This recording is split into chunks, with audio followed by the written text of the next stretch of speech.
एक बार की बात है, भरतपुर नाम के गांव में लोग बड़ी ही हंसी खुशी रह रहे थे। होली का त्योहार नजदीक ही था, तो बस सब उसी की तैयारियों में व्यस्त थे। उसी गांव में एक परिवार रहता था जिसमें किशन, उसकी पत्नी लता और उनकी बेटी आरती भी रहते थे। किशन की एक छोटी सी किराने की दुकान थी, पर क्योंकि होली आने वाली थी तो उसने अपनी दुकान के आगे गुलाल, रंग, पिचकारी और सारा होली का सामान रखा हुआ था। किशन की उन दिनों काफी अच्छी दुकानदारी हो रही थी। उन दिनों वो थोड़ा लेट ही घर आता था, पर एक दिन तो उसे आते आते रात के करीब 12 बज गए थे। आज तो बहुत ही लेट हो गया। अब बच्चे तो मुझसे बहुत ही गुस्सा हो जाएंगे। उन्होंने बोला था कि आज जल्दी आ जाना। अब मैं क्या करूं? एक काम करता हूं, बच्चों के लिए गुलाल और गुब्बारे ले चलता हूं, बच्चे खुश हो जाएंगे। बस फिर किशन बच्चों के लिए गुलाल और गुब्बारे रख लेता है। उसके बाद वो खेतों की तरफ से घर आने लगता है ताकि वो जल्दी घर पहुंच सके। रास्ते में उसे एक चौराहा मिलता है। उस चौराहे पर एक मटका, गुलाल, एक काली गुड़िया और बड़ी अजीब अजीब सी चीजें रखी होती हैं। किशन उस पर ध्यान नहीं देता और उसके ऊपर से निकल जाता है। किशन का पैर सीधा उस गुड़िया के ऊपर पड़ता है। किशन तो आगे निकल जाता है, पर उस गुड़िया से एक अजीब सा धुआं निकलता है। धुआं उठने के बाद उसमें से एक चुड़ैल निकल कर आती है। मैं आजाद हो गई, मैं आजाद हो गई। चुड़ैल उस गुड़िया से आजाद होकर बड़ी खुश हो रही होती है। फिर उसे अपने सामने किशन जाता हुआ दिखता है, जिसके हाथ में गुलाल की थैली होती है। गुलाल, रंग, अरे वाह, मजा आ गया। इस बार मैं भी होली खेलूंगी। चुड़ैल रंग गुलाल देखकर बड़ी ही खुश हो जाती है। वो चुपके से किशन की थैली से सारा गुलाल निकाल लेती है। फिर वो उसको खोलकर हवा में पागलों की तरह उड़ाने लगती है। उसके बाद वो बचा हुआ गुलाल अपने मुंह पर मल लेती है। होली, होली, मैं मनाऊंगी अब होली। उस रात चुड़ैल अपने मुंह पर रंग गुलाल लगाकर किशन के पीछे पीछे लग जाती है। जब किशन घर पहुंचता है तो वो भी उसके घर तक आ जाती है।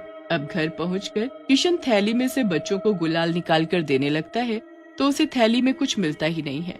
अरे मैंने तो खुद अपने हाथों से इस थैली में गुलाल रखा था, कहाँ चला गया? अरे क्या पता कहीं रास्ते में गिर गया हो। किशन और उसका परिवार सो जाता है और रात को चुड़ैल उसके ही घर में घुसी होती है। वहाँ उसको रसोई में बहुत सारी गुजिया रखी हुई मिलती है। अरे वाह, गुजिया, वो भी इतनी सारी, मेरे तो मजे ही आ गए। अब तो मैं ये सारी गुजिया खाऊंगी। चुड़ैल फिर एक गुजिया उठाकर खाने लगती है। उसे वो गुजिया इतनी स्वादिष्ट लगती है कि वो गपागप सारी की सारी गुजिया खा जाती है। बहुत ही स्वादिष्ट थी ये तो, मेरा तो पेट भर गया। अब तो मैं किसी पेड़ पर जाकर आराम से सोऊंगी। सुबह जब लता रसोई में आती है तो उसे वहाँ एक भी गुजिया नहीं मिलती। वो तो बड़ी हैरान होती है। अरे अभी रात को ही तो यहाँ ढेर सारी गुजिया रखी थी, यहाँ तो एक भी गुजिया दिखाई नहीं दे रही। आखिर सारी की सारी गुजिया गई कहाँ? लता गुस्से में बच्चों को आवाज देती है। बच्चों, इधर आओ, सच सच बताओ, ये गुजिया किसने खाई? मैंने तो एक गुजिया भी नहीं खाई मम्मी, सच्ची। सबको बड़ी हैरानी होती है, पर वो कर भी क्या सकते थे। लता अब छत पर जाकर कचरी और पापड़ बनाने लगती है। चुड़ैल भी वहीं छत पर बैठी लता को देख रही होती है। अरे वाह, आज तो मुझे कचरी और पापड़ खाने को मिलेंगे, मजा आएगा। लता पूरे दिन कचरी और पापड़ बनाती है और उसे शाम तक धूप में सुखाने के बाद उनको तल कर डब्बों में भर देती है। बच्चे जब उससे पापड़ मांगते हैं तो वो उनको डांट देती है और एक भी पापड़ नहीं देती। वो डिब्बों को बच्चों से छुपा कर रख देती है, पर चुड़ैल को तो सब पता होता है कि डब्बे कहाँ रखे हैं और वो सबके सोने के बाद फिर से रसोई में आती है और सारे डब्बे निकाल कर बैठ जाती है। इसने कैसे सोच लिया कि ये डिब्बे छुप सकते हैं, वो भी मेरी नजरों से? कभी नहीं, मैं अभी आकर देखती हूँ कि आखिर ये बने कैसे हैं। बस फिर चुड़ैल कचरी और पापड़ खाना शुरू कर देती है। उसे तो वो भी इतने स्वाद लगते हैं कि थोड़ी सी देर में वो उनको भी सफा चट कर देती है और फिर से जाकर पेड़ पर सो जाती है। अब अगले दिन जब लता रसोई में जाती है तो उसे वो डिब्बे खाली रखे हुए मिलते हैं। हे भगवान, ये डिब्बे तो पापड़ और कचरी के हैं, इसमें से पापड़ और कचरी कहाँ गए? आखिर कौन यहाँ आकर सब खा रहा है? लता फिर बच्चों से पूछती है और उन्हें खूब डांटती है, पर बच्चे बार बार यही बोलते हैं कि उन्हें तो पता ही नहीं था कि कचरी और पापड़ रखे कहाँ हैं। लता अब तो बिल्कुल परेशान होकर रात को चुड़ैल रसोई में रखी चीजें खा जाती और पूरा दिन वो किशन के साथ बाहर घूमती या दुकान पर रहकर वहाँ काम करती रहती। कितनी बार लोग किशन को देखते कि किशन अपने मुंह पर रंग लगाकर क्यों बैठा है, पर दरअसल वो चुड़ैल होती है जो उसके शरीर में दिन के वक्त कब्जा करके रखती है। उसे खाने पीने और होली का बड़ा ही शौक होता है। अब एक दिन किशन अपने भैया भाभी के घर होली देने जाता है। अब फिर से चुड़ैल उसके पीछे पीछे लग जाती है और उसके भाई के घर तक भी पहुंच जाती है। किशन जैसे ही वहां पहुंचता है तो उसकी भाभी उसके लिए खूब सारा खाने का सामान टेबल पर रख देती है। उसमें ढेर सारी खाने की चीजें और मिठाई ही मिठाई होती है। पास में गुलाल और रंग भी रखा होता है। चुड़ैल तो ये सब देखकर पागल सी हो जाती है। वो तुरंत किशन के शरीर में प्रवेश करती है और अपने मुंह पर रंग मलने लगती है। अरे तू ये क्या कर रहा है? मुझे होली खेलनी है। सारा रंग अपने मुंह पर लगाने के बाद किशन के अंदर की चुड़ैल खाना शुरू कर देती है। वो एक के बाद एक मिठाई खाना शुरू कर देती है। किशन के भैया भाभी उसे देख एकदम भौचक के रह जाते हैं। अरे भैया, आप आराम से खाओ ना, जल्दी क्या है? अजी, मुझे कुछ गड़बड़ लग रही है। भैया कितनी अजीब आवाज में बोल रहे हैं। पहले जब आए थे तो ठीक थे। किशन सारा कुछ खाकर खत्म कर देता है और बिना कुछ बोले वहां से चल देता है। उसके भैया भाभी भी डर के मारे कुछ नहीं बोलते।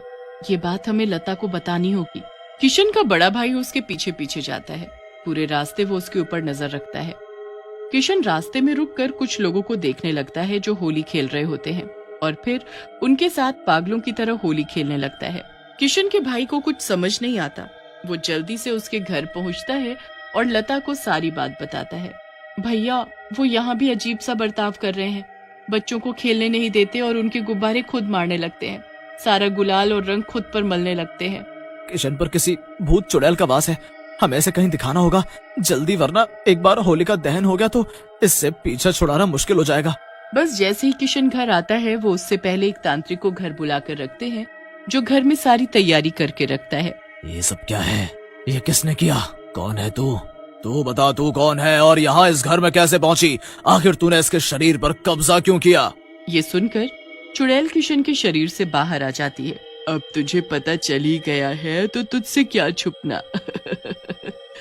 मुझे तो इस किशन ने आजाद किया, तो अब तो मैं इसी के साथ रहूंगी। इसने तुझे आजाद किया? हाँ, मुझे तो कैद कर दिया उस गुड़िया में और छोड़ दिया था चौराहे पर किशन ने मुझ पर पैर रखा और मैं आजाद हो गई। मैंने कितनी बार बोला था इनको कि चौराहों से देख कर निकला करो, पर ये तो मेरी सुन। कोई नहीं, अब मैं इसका इलाज करूंगा। बताओ तू क्या चाहती है? मुझे तो होली खेलनी है, बस होली खेलकर मैं चली जाऊंगी। होली खेलनी है? तुझे होली से इतना प्यार क्यों है? मुझे होली बड़ी पसंद थी, पर मैं बहुत गरीब थी। कभी ना होली पर पकवान देखे और न रंग गुलाल। ऐसे ही गरीबी में बड़े हो गए और फिर एक होली पर बहुत बीमार होने की वजह से मेरी मौत हो गई। मैं फिर एक लड़की के शरीर में रहने लगी और उन्होंने भी एक गुड़िया में बंद करके चौराहे पर छोड़ दिया। फिर जब किशन ने उस गुड़िया पर पैर रखा तो मैं आजाद हो गई। पर तू ये ठीक नहीं कर रही। तू अब चली जा इसे छोड़कर। ये तेरा घर नहीं है और ये तेरा शरीर नहीं है। नहीं नहीं, मैं कहीं नहीं जाऊंगी, यही रहूंगी, होली मनाऊंगी। तेरी होली खेलने की इच्छा को मैं पूरी करवाऊंगा, पर तू वादा कर कि उसके बाद तू यहाँ से चली जाएगी हमेशा के लिए। ठीक है, पर मुझे इस बार नहीं बल्कि हर बार होली खेलनी है। तू मुझे कैद नहीं करेगा, बस हर साल मैं आऊंगी, होली खेलूंगी इन लोगों के साथ। अगर तुम हमें कोई नुकसान पहुंचाए बिना हमारे साथ होली खेलोगी और बस खा पी कर चली जाओगी तो हमें कोई दिक्कत नहीं, पर तुम कभी किसी के साथ बुरा नहीं करोगी? नहीं करूंगी, बस मुझे होली खेलनी है, पकवान खाने हैं। चुड़ैल की बात को लता मान जाती है और अगले दिन होली पर सब खूब होली खेलते हैं। चुड़ैल की वो पहली होली होती है। इतने सारे रंग, इतना सारा गुलाल, पिचकारी, गुब्बारे और ढेर सारे पकवान। चुड़ैल ये सब देखकर बड़ी ही खुश होती है। वो लता, किशन और बच्चों के साथ खूब होली खेलती है। ये मेरी पहली होली है। आज मैं बहुत खुश हूँ। बस तुम चुपके से मेरी गुजिया और कचरी मत खा जाना। हाँ। नहीं नहीं, मैं सबके साथ ही खाऊंगी। सब लोग हंसने लगते हैं। चुड़ैल की होली खेलने की इच्छा पूरी हो ही जाती है। फिर वो हर साल आती है और किशन, लता और बच्चों के साथ होली खेलकर चली जाती। एक बार एक बादली नाम का गांव था। उसी गांव में राजन नाम का एक खिलौने वाला रहता था। वो पूरे गांव में घूम घूम कर खिलौने बेचता रहता था। खिलौने ले लो भैया, खिलौने ले लो बच्चों, खिलौने ले लो। मेरे पास हाथी है, घोड़ा है, गधा है, किसको जो चाहिए वो सब मिलेगा। खिलौने ले लो।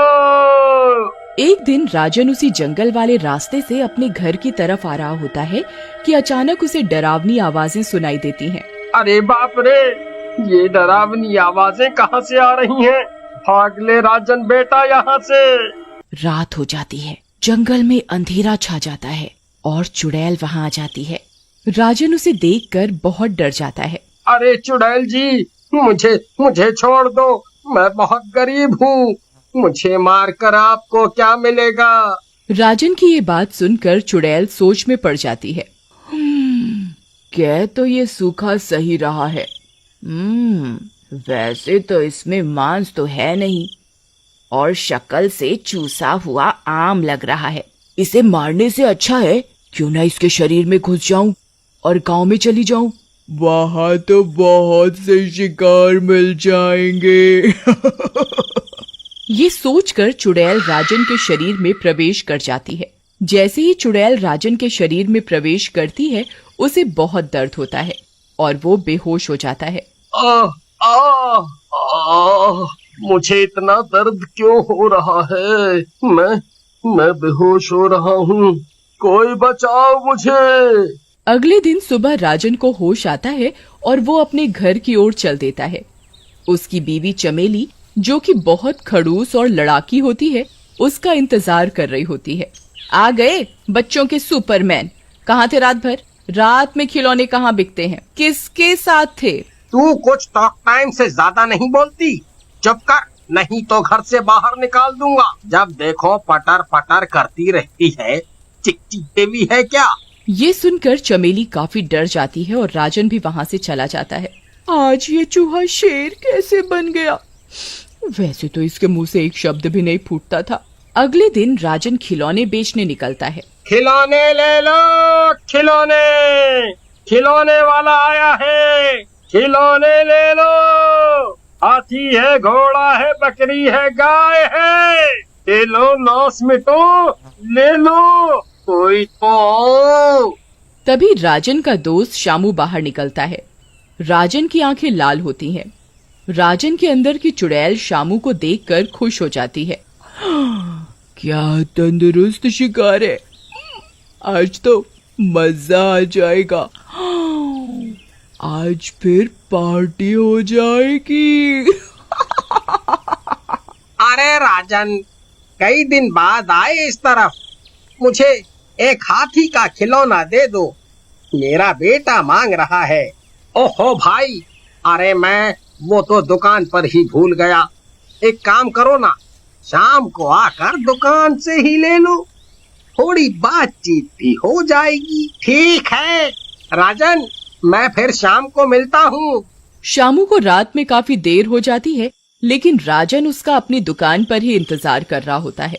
दुकान में काफी अंधेरा होता है। अरे राजन भाई, माफ करना, मुझे आने में देर हो गई और दुकान में इतना अंधेरा क्यों कर रखा है? चलो लाइट जलाओ। ऐसा कहकर शामू दुकान की लाइट जला देता है, लेकिन उसके सामने चुड़ैल बैठी होती है और राजन बेहोश पड़ा होता है। कौन हो तुम? और राजन की दुकान पर क्या कर रही हो? मैं इस सूखे अखरोट की मालकिन हूँ, तू मुझे अच्छा लगा, अब मैं तेरा मांस खाऊंगी। ऐसा कहकर चुड़ैल शामू को मार देती है और उसका मांस खाने लगती है। मजा आ गया, ये गांव तो बहुत बढ़िया है, पहली बार में ही मोटा शिकार मिल गया। उसके बाद चुड़ैल राजन के अंदर चली जाती है और राजन अपने घर चला जाता है। अगले दिन सारे गांव वाले शामू को ढूंढने लगते हैं और थोड़ी देर बाद शामू की लाश मिलती है, जो जगह जगह से कटी फटी होती है। ये देखकर गांव वाले डर जाते हैं और बातें करने लगते। अरे भैया, ये कौन मारा इसको इतनी बुरी तरह से? इसको तो लगत है दोनों नोच नोच के खा गया है। हमका तो लगत है जैसे दोनों भूत प्रेत का काम है। लगता तो हमका भी यही है भाई, लेकिन अभी हम क्या कर सकत हैं? गांव वालों की ये बात राजन की पत्नी चमेली सुन लेती है, लेकिन कुछ नहीं बोलती और चुपचाप अपने घर चली जाती है। उधर राजन फिर से शिकार की तलाश में गांव में खिलौने लेकर निकलता है। आया रे खिलौने वाला खेल, खिलौने लेके आया रे, आया रे, आया रे खिलौने वाला खेल, खिलौने लेके आया रे। तभी वहाँ पर चमन आ जाता है। अरे वाह, क्या बात है राजन भाई, आज तो मूड में लगत हो, खूब गाना वाना गा रहे हो, क्या बात है। पूरा पिरहुआ बने जा रहे हो। अरे सब छोड़ा, हमारा बच्चा एक तो दुल्हन का खिलौना मांग रहा था, तू दे दो हमका। लेकिन राजन फिर से वही खिलौना न होने का बहाना बनाता है और चमन को शाम को दुकान पर आने के लिए बोलता है। शाम को चमन वहाँ पहुँचता है। लाओ भाई, हमारा सामान दे दो, ये हमारे बच्चे नहीं, शैतान के नाना हैं, दुखी कर दिए हैं हमको। लेकिन राजन कुछ नहीं बोलता और चमन को मारकर खा जाता है। अगली सुबह गांव वाले फिर से वही बातें कर रहे होते हैं कि तभी वहाँ राजन की पत्नी चमेली आ जाती है। मुझे पता है गांव वालों ये किसने किया है, लेकिन आप सब लोगों को मेरी पूरी बात सुननी होगी। हो बोलो चमेली। ये सब मेरे पति के अंदर बैठी हुई चुड़ैल का किया धरा है। एक दिन मैं जब रात को सो रही थी तब मैंने देखा कि मेरे पति किसी चुड़ैल से जाने की बात कर रहे हैं। वही मुझे पता चला कि इनके अंदर चुड़ैल का वास है। गांव वालों मेरी मदद करो, मेरे पति को बचा लो। ये कैसे हो सकता है? मैं सही कह रही हूँ रमन भाई, मेरी बात का विश्वास करो और मेरे पति को बचा लो। वो रोज रात को शिकार की तलाश में दुकान पर बैठे रहते हैं। कोई बात नहीं चमेली भाभी, आप डरो मत, मैं आपके पति को बचा कर लाऊंगा। फिर मेरे इन दोनों दोस्तों का बदला भी तो लेना है। ऐसा कहकर रमन वहाँ से चला जाता है, लेकिन गांव वालों की भीड़ में ही एक दूसरा गांव वाला छुट्टन सोच में पड़ जाता है। ये उत्साही जोश जोश में ज्यादा ही बोल गया। अबे चुड़ैल है वो, गली का गुंडा नहीं जो पीट कर बदला ले लेगा। मुझे भी कुछ करना पड़ेगा, नहीं तो ये एक और निपट जाएगा जोश जोश में। उधर रात में रमन राजन की दुकान में पहुंचता है। चुड़ैल, मैं तेरी सारी असलियत जान गया हूँ। हिम्मत है तो मेरे दोस्त के शरीर से बाहर निकल कर मुकाबला कर, तुझे यहीं पटक दूंगा। रमन की चुनौती सुनकर चुड़ैल को गुस्सा आ जाता है और वो राजन के शरीर से बाहर आ जाती है। तुम मेरा मुकाबला करोगे? ऐसा कहकर चुड़ैल रमन को पैरों से उल्टा उठा देती है।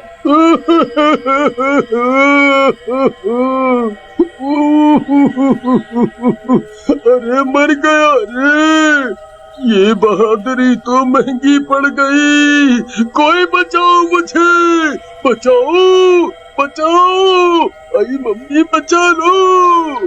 तुझे यहाँ कोई नहीं बचाएगा, तू ही तो मुकाबला करने आया था। अब लड़ मुझसे। तब तक वहाँ छुट्टन आ जाता है, उसके साथ एक तांत्रिक भी होता है। ए चुड़ैलवा, छोड़ दे हमरा दोस्त को, नहीं तो हम तुम्हारी वो हालत करेंगे कि कंफ्यूज हो जाओगी कि भागे या रुके यहीं पर। लगता है इस रमन से पहले तेरी ही मौत लिखी है।